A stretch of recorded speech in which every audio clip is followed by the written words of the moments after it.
Hello, everyone. It's Wednesday, May the 8th. We've got a bunch of stuff to go over, and I'm sorry, but I've got to go to an SBA meeting, and then I've got to go on to Del Barton, and so we're going to move quickly here, okay? Yesterday, we had some pretty nasty weather, including a confirmed tornado in Hancock County. Thank goodness that that we haven't lost anyone. We had to transport one person to the hospital and everything. We're going to continue to keep all those in our thoughts and our prayers, and we'll get through it. One way or another, we'll get through it. The school building authority today, we got a bunch of new announcements and everything, great announcements and everything. It's going to be at 12 noon, and I'm chairing the meeting, and so stay tuned. As far as public recognition, we got a lot of folks that have worked for the state of West Virginia for 30 and 40 and 50 years. I'm going to probably mispronounce a name or two here, but I want to read to you those that are celebrating 50 years of service. And that's Edward Goldberg, Katie Galford, Carol Hefner, Barry Edelstein, Stanley Canzari, Larry Six, and Harriet Fitzgerald. We thank them so much. 50 years of service. You just think it is amazing, amazing. So congratulations to all and all those that work for us for all kinds of years, 30, 40, and these for 50. So congratulations. This week, I'm going to sign a proclamation right here, but this week is going to be our Teacher Appreciation Week, and I want to acknowledge many times over, I've said it so many different times, but just how great our teachers are in many ways. They continue to do more and more great work for us all the time. Our kids are our precious treasures, and we all know that and everything. And so, we just want to acknowledge what great work our teachers do and how much they're appreciated. So this week is National Teachers Appreciation Week and National Teacher Appreciation Day. So here we go, and we're going to sign this. And so this is our proclamation, and there you have it. So we thank you. We thank you from the bottom of our heart. God bless each and every one of you. Keep doing great work for all of our great kids. Thank you. Okay. Now let me kind of get back on track here.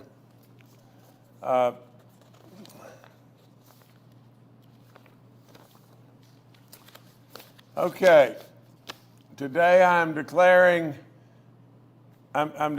May Foster Care Month in West Virginia as we continue to do everything we can to protect our children and provide the best resources we possibly can for them. Dr. Persley is going to be on later, and she'll be fielding some questions and everything in regard to DHHR. But for right now, I'm going to sign this other great proclamation here for our foster kids and the Foster Care Month, and here we go.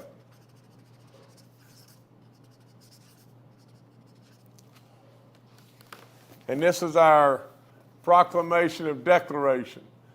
Absolutely, that we're going to stand rock solid, and we're going to try to do everything we possibly can to avoid any type of disaster that we had just recently, and on and on and on. But we don't want anybody falling through the cracks. So thank you so much, and Dr. Percy's going to be on later. Thank you again.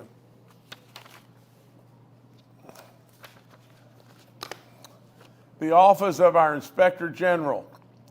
I'm thrilled to announce that Tammy Cormelia, with our Office of Health Facility, has received a prestigious national award from the Centers of Medicaid and Medicare and everything. So, Tammy, this is a big time deal.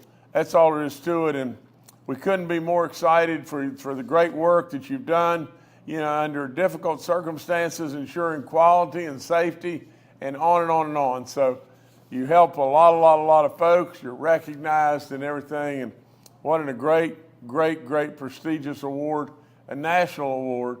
So we congratulate you, Tammy, and thank you for all the great work you've done.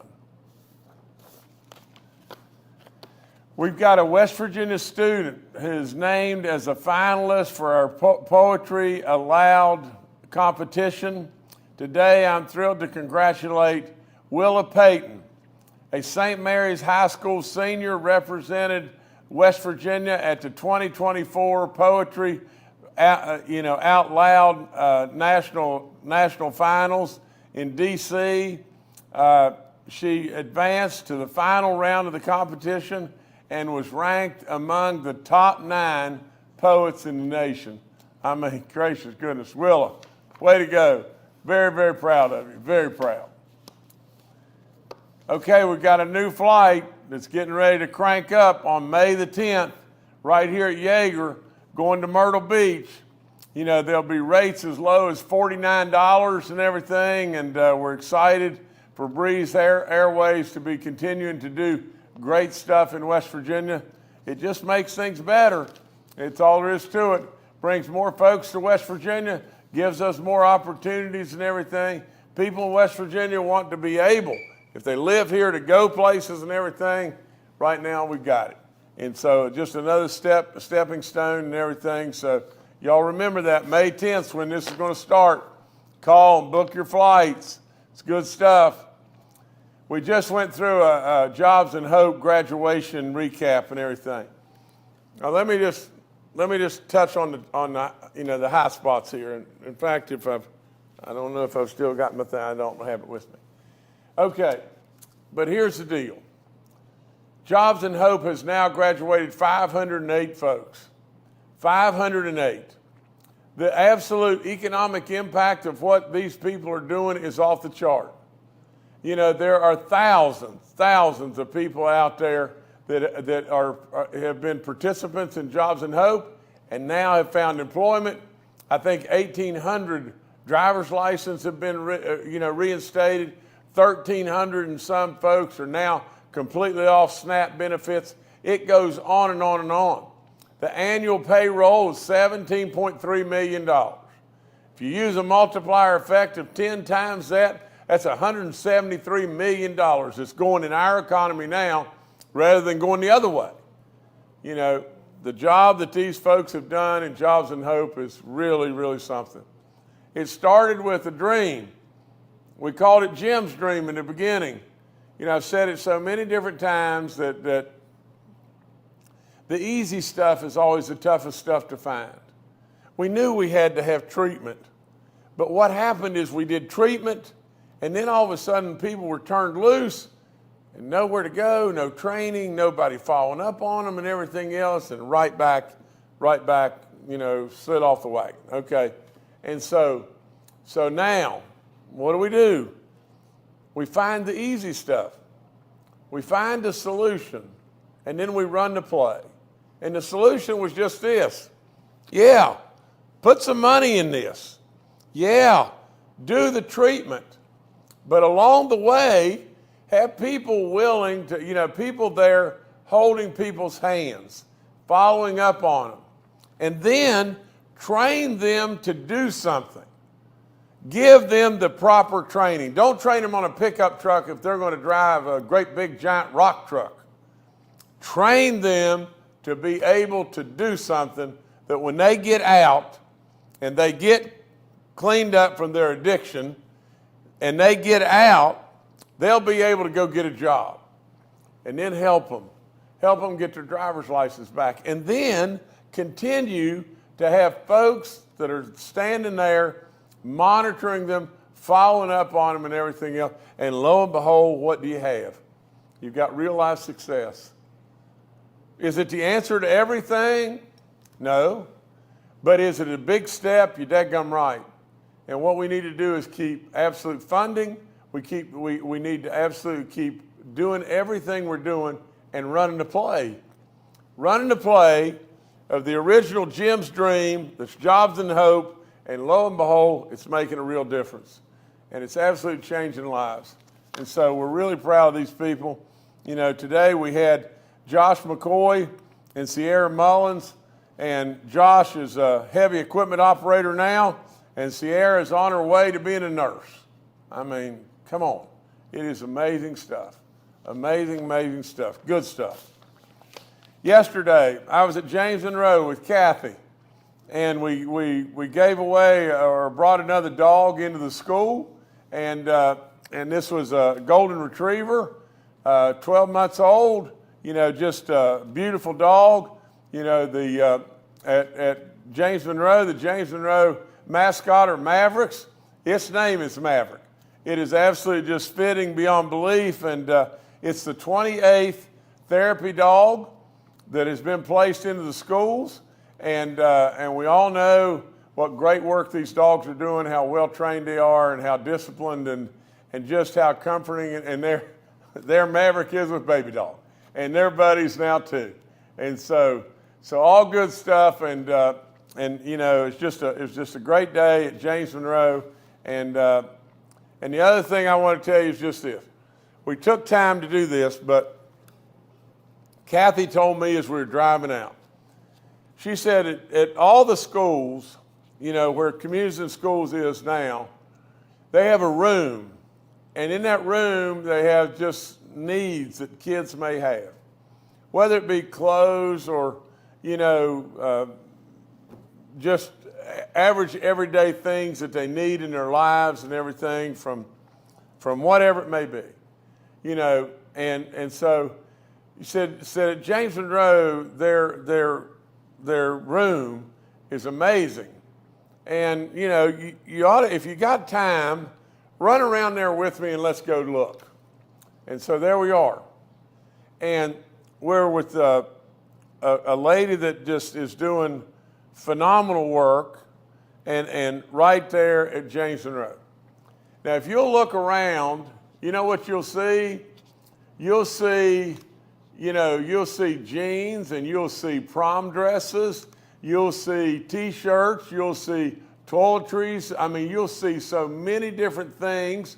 You'll see, you know, what she's holding there, you know, her name is Rebecca or Becky Johnson. And she was a coach. A long time ago, she coached in Alaska. And she just went back to Alaska because one of her graduates was receiving a great big honor and everything. She just went back just for that. But now think about this. What she's holding in her hands there just a second ago, she's holding stuff that as kids are leaving for the weekend, she has in her right hand there, you can see the little plastic bag. She just took this out, and there's still stuff in the plastic bag. But all this is some kind of little bit of snacks or food for the weekend. I mean, God almighty, it just rips your guts out to just think, you know, that we got kids that really need food to get through the weekend. And all the great stuff that she's doing there, and it's all Communities in Schools. You know, it's just helping kids and making things better. I've told you 1,000 times, and I mean it from the very bottom of my heart, there is no program that I've seen, and I'm in the schools a lot, there's no program that I've seen that is working like this. I mean, it's really something. And so, you know, from Rebecca or Becky Johnson and all the great work she's doing, to all the good stuff, and there's the prom dresses there. Heaven to Betsy, you know, this changes lives, and this is really and truly what we ought to be all about. So we thank Kathy for the initiative and the program and everything, but all those that are involved, thank you so much, and just keep doing good stuff, please. We've got a Juneteenth celebration that's coming up. I've encouraged the vendors and the performers and the artists all across the state to apply and participate. Applications are due on May the 31st, you know, so please get out and make this a reality and everything. Make it a day of celebration that it should be in every way. So please step up.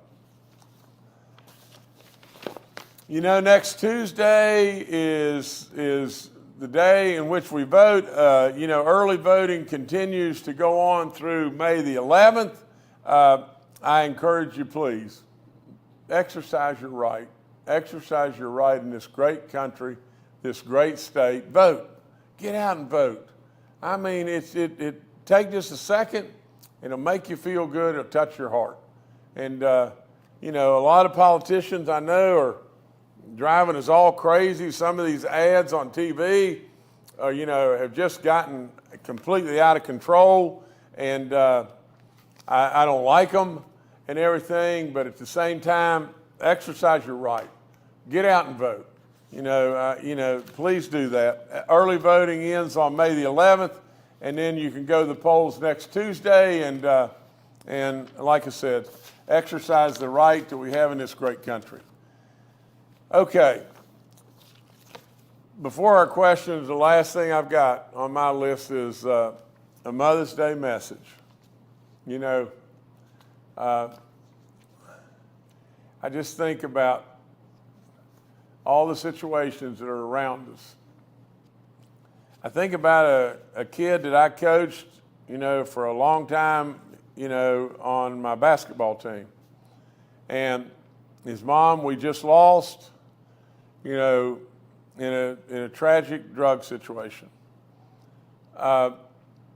We know that all the pouring of all these bad drugs across our border is a real issue.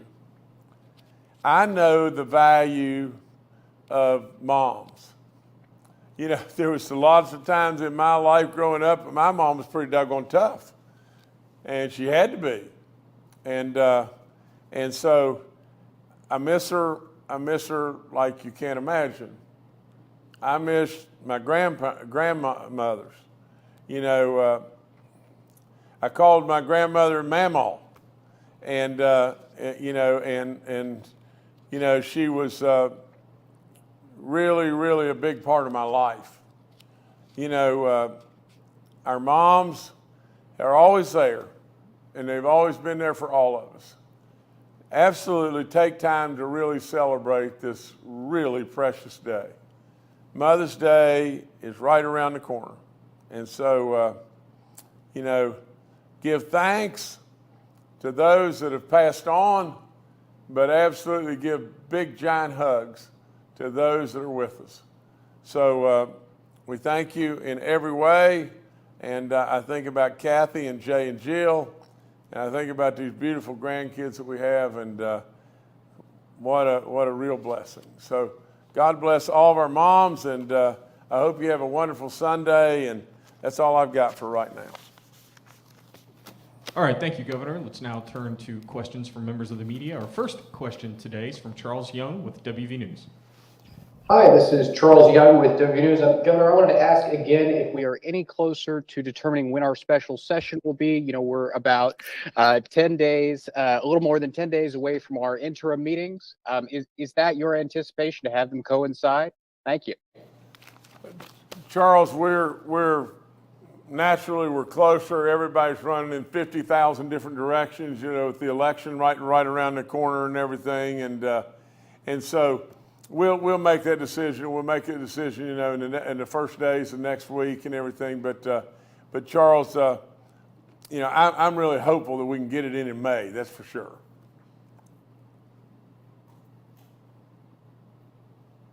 All right, thank you, Charles. Let's now turn to Randy Yohe with West Virginia Public Broadcasting. Thanks. This is Randy Yohe with West Virginia Public Broadcasting. Just wanted to say that this will be my last administration briefing as State House reporter. I'm going to retire from this position next week, and you'll still see me down the line, maybe at some part-time work. But I wanted to thank Press Secretary C.J. Harvey for always answering my calls, emails, and texts. And I want to thank my colleagues, Brad and Stephen and Mark and Leah and Lori and Amelia for helping me along the way. And Governor, I want to thank you for this witty repartee and for not Xing me out of these when I called you out for time management.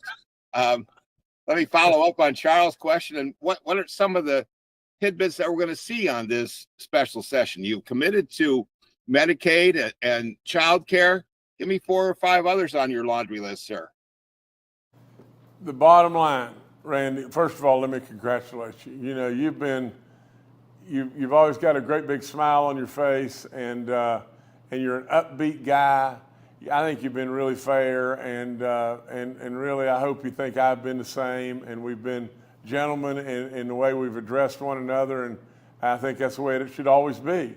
I mean, there's times, you know, that I thought, well, what in the world's Randy, you know, saying this and that to me about and everything, but at the same time, that's your job, and I welcome it. And so with all that being said, I congratulate you, and Randy, the thing I would say to you is just this. I mean, I don't know why we did this. You know, I was with people the other day at Parkersburg, and these were, you know, people with you know, that had gotten IDD waivers, and they were really concerned about what was going to happen. And, you know, and a lot of situations they had kids with them that were, you know, having a tough go. And literally, we didn't have to do this, but we stripped money out of the budget that was in my budget that really and truly was there to help, you know, the IDD folks or you know, whether it be Medicaid. You know, we absolutely had, there's so many people that are in need in this state, and we just strip money out of it, and we'll put it back for sure. You know, there's no question the legislature won't go out of the special session. No way. They haven't got enough guts to do it in any way. Absolutely, they'll never go out of the special session without putting the money back. But why? Why in the world did we do this? Because all we've done is created a bunch of anxiety to people that didn't deserve it. That's all there is to it. And I don't understand stuff like this. I don't understand these tricks.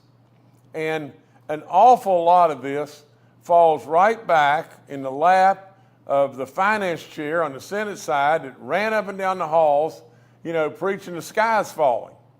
And then he got enough to follow him and everything, that the sky's falling and everything, and there's going to be this unbelievable clawback, you know, and we're going to have to send, you know, $350 million back to the federal government in education and all of a sudden we kept saying, what is this about? What in the world is all this about? The sky's not falling. We know what's going on here. And lo and behold, the sky didn't fall, did it? And so now all we've done is bring a tremendous amount of anxiety and issues to those that are absolutely hurting the most. I don't get it. And I hope to goodness we'll never, ever do this again. You know, I won't be here. But absolutely these kind of antics are ridiculous. Now, we have 60 days to get a budget, and it ought to be the number one thing that we do. Now, everybody please remember, on the 60th day, we didn't have a budget, and we were up there talking about raw milk. We did not have a budget after 60 days, and we're up there arguing about raw milk. We're better than that. And I'm not going to be your governor, but I am here to tell you we don't need that to go on. That's all there is to it. I'm here for the people, and that's what I've been from day one. I don't want anything. I never have wanted anything. I'm here for Toby and Edith out there, and Toby and Edith don't need that. That's all there is to it. Anyway, Randy, thank you. Congratulations. You've always been fair. You know, the number one thing that I want to see is just this. I want to see that we take care of our kids, we take care of our seniors, we take care of our vets, we absolutely take care of issues like like, child care and everything, to where we can bring more and more and more folks that are coming into this state and everything that need us to step up. We're doing all the other stuff. Somebody absolutely just wake up to the fact that we didn't create these incredible surpluses, first and foremost, the thanks to God above. But they didn't just get created by falling off the pickle truck. I mean, we absolutely know what we're doing here, and we've got a lot of great people that are inputting great information and everything, and we delivered the greatest tax cuts in the history of this state and still have an incredible surpluses. We need to do the right stuff, Randy. Thank you so much. All right, thank you, Randy, and congratulations on your retirement. Next up is Leah Willingham with the AP.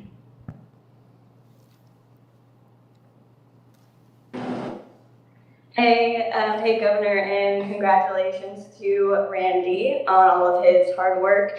Governor, you're a supporter and a friend of former President Trump. He endorsed you in the Senate race. You guys agree on a lot of things, but on the few occasions where you have disagreed, you haven't been afraid to disagree with him publicly. It's 2024 now, and he says that he remains convinced and concerned that the 2020 election was stolen. Do you agree with him? And do you think that Biden won that election legitimately? What does it matter? I mean, what in the world does it matter? All that matters, in growing up, of course, I listen to my dad so much, it's unbelievable, and I remember everything he's told me. But Dad said over and over to me, because at one time, believe it or not, I was skinny and had brown hair, and I was a pretty hotty-totty golfer. And I was getting recruited by people to, go play college golf and all this stuff and everything. And Dad I was playing in golf tournaments all across the country and everything, all that. But Dad would tell me, son, the only shot in golf that matters is the next shot. If you made a hole-in-one with your last shot, well, so what? Or if you hit your last shot in the middle of the swamp or the middle of the lake, it's gone. It doesn't matter now. It doesn't matter at all now. All that matters with President Trump, with me, is one thing and one thing alone. I want him to be our next president. I think he will be our next president. Absolutely. We got to stop the craziness that's going on right now in every way. It is the only reason that I ran for the Senate, to some way, somehow flip the Senate back into Republican hands. This is craziness what's going on right now. We all know it's craziness and everything. But from President Trump's standpoint, you see him going into a courtroom every day, and for crying out loud, it's all a political everything. Everything is politically driven, and it's a shame. It's a shame, really and truly. This is our president. This was the president of the United States. Sure, he makes mistakes. We all make plenty of mistakes, but he did a great job, and I hope and pray he's going to be our president in not very long. All right, thank you, Leah. Let's now take a question from Curtis Johnson with WSAZ.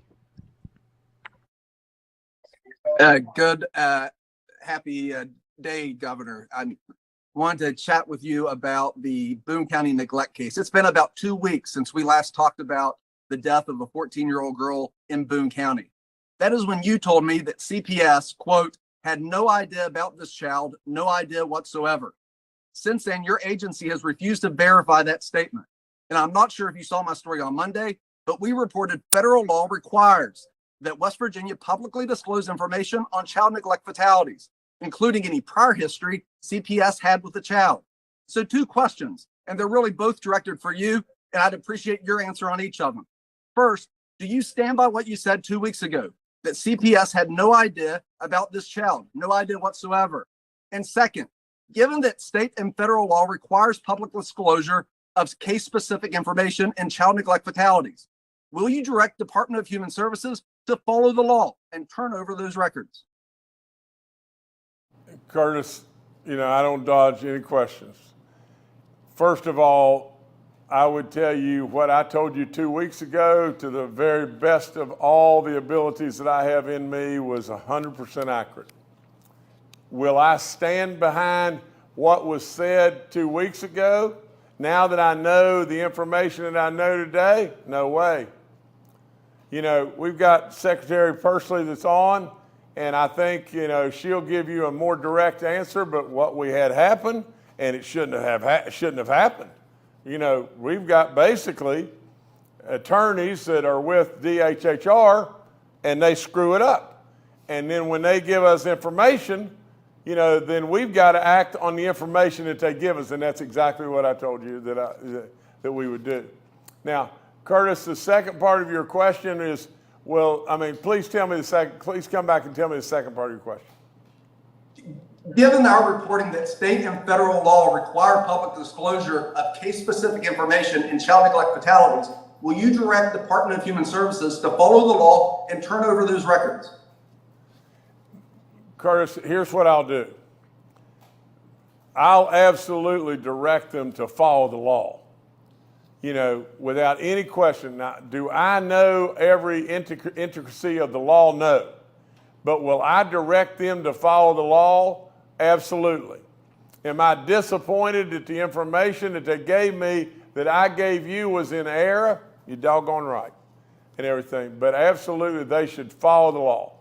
And now, if Secretary Pursley will come on, she can maybe clarify a little bit more. Thank you, Governor, and thank you, Curtis, for the question. I did want to just review our response. Basically, is that our lawyers have traditionally interpreted the state and federal statutes as us not being allowed to disclose any information except to very limited groups. And that information is for those groups to be able to do their duty related to prevention of child abuse and neglect. And we advise the governor as such, and we take full responsibility for that. We are now and have been looking at other state laws that allow other states to disclose public information in different ways than we do. I will also say, and Curtis, you brought up the federal regulations, our interpretation of fulfilling the federal requirement about reporting fatalities has been that our critical incident report that we provide annually fulfills that federal requirement. That report, which we referred you to, Curtis, in our FOIA response to you, is posted on the Bureau for Social Services website. It's posted annually and provides a full review of any child-related fatalities that occur and fulfills the state requirements.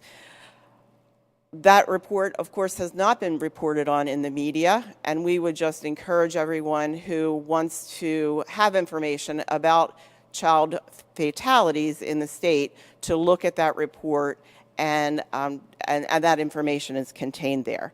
But we are undertaking a review of other state statutes, and we will work with our partners here in the governor's office and the legislature in making any changes that could allow for additional disclosures.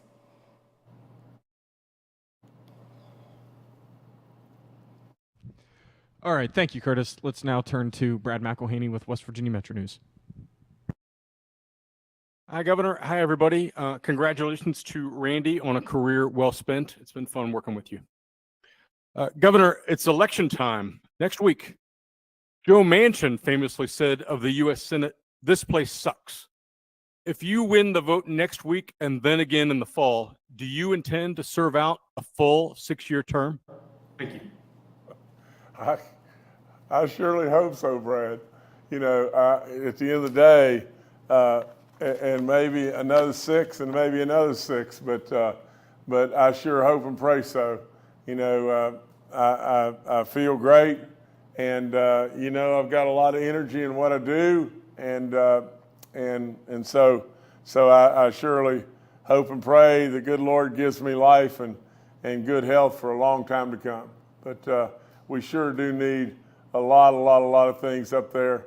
We need new ideas. We need, Brad,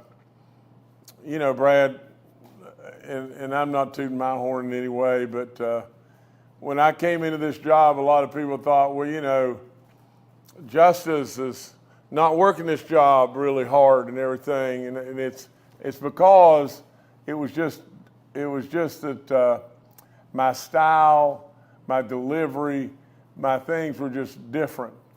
I'm not a bureaucrat. I'm not a politician.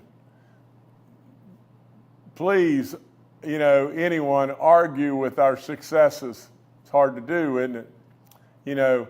What's happened in these 2 terms is amazing beyond belief, and I'm not patting myself on the back, I'm patting on the back all of us that pulled the rope together, and look what we've done. Look what we've done with a guy that walked in the door with a lot of great big ideas, with a guy with a folksy presentation and everything, and lo and behold, look what we did. I hope to be able to go to D.C. and shake up the world. Will I for sure be able to do that? Well, who knows? But I'm sure not going to just, ride along. You see, just having the title and having somebody pat me on the back, that's of no interest to me. All I want to do is goodness for Toby and Edith. And I've said it 1,000 million times. I said over and over, you don't have to do anything for me. I don't want anything. And now in all that, what did we do? What did we do? We shook up the world in West Virginia. We became the place in worldwide travel magazines that said West Virginia is the place to go. Are you kidding me? West Virginia? Absolutely. And look what has happened. Look what has happened all around us. Tax cuts, roads being fixed, diversification of our economy, tourism exploding. And it didn't all happen by an accident. It happened because somebody had a dream, and then somebody empowered all of us to pull the rope together. We did shake up the world, West Virginia, and I truly believe that I can absolutely bring, and I hope and pray I can, maybe a little bit of that folksiness and reason to the federal government, because really and truly, what is going on today is nothing but an 18-karat dog's mess. You see absolutely everybody fighting amongst themselves, a 7% approval rating of Congress. How in the world could we possibly think that's going good? There's so many things that need to be done, whether it be really just stepping back and bringing some dignity in a lot of ways to the fact that we are gentlemen and we are ladies, and we should respect one another's views and everything. Should we absolutely not understand that this nation needs an energy policy? Should we not become the Saudi Arabia of the world? Why should we have a $34 trillion deficit? There's so many whys, and they are not that hard. But we absolutely have just keep them entangled to where we can't do anything. And if you think today the Biden administration is on the right track, I say you're completely crazy. Look what's happening at our southern border. Look at the crime. Look absolutely with inflation. Absolutely look what we're doing with energy. Look what we're doing all over the place with our allies, and wars cropping up all over the place. I mean, do you really believe that this country is on the right path? And with all in me, I would tell you just this. There's nothing that excites me about going to D.C. I'll have to do it in my style. It'll be different. It'll be really different. But with all that being said, I'll stand by my deeds. I absolutely will stand exactly by my deeds. And D.C. needs something really different. So, Brad, it'll be different for me, and it'll be a challenge and everything, but But it was really different when I walked in the door here. I stood up in the first state of the state and said, we got to change our image. I stood up in this first state of the state with whiteboards everywhere and sweat running off of me all over the place. It was so hot in there, and I was bouncing here and there and trying to do the best I possibly could do. But, and a lot of people looked at me and said, there is no possibility. There is no way under the sun that we're going to pass a road bond referendum that is absolutely going to be 5 times bigger than anything we've ever done in the state of West Virginia. There is no way. And then we saw the power, didn't we? Didn't we see the power? 73% of the people said, I'm with Jim. And from that day, we've gone through different gyrations to incredible tax breaks, to thank God, shutting down this Amendment 2 nonsense that would have destroyed our counties all the way across every board. We have absolutely seen the new cores and everybody else under the sun coming, and the travel guide that I just mentioned already. Everybody said there was no way. Everybody said no way. And look where we are. We're about to close this year out with something that's going to approach an $800 million surplus. Last year it was $1.8 billion. We gave $750 million back to the people forever.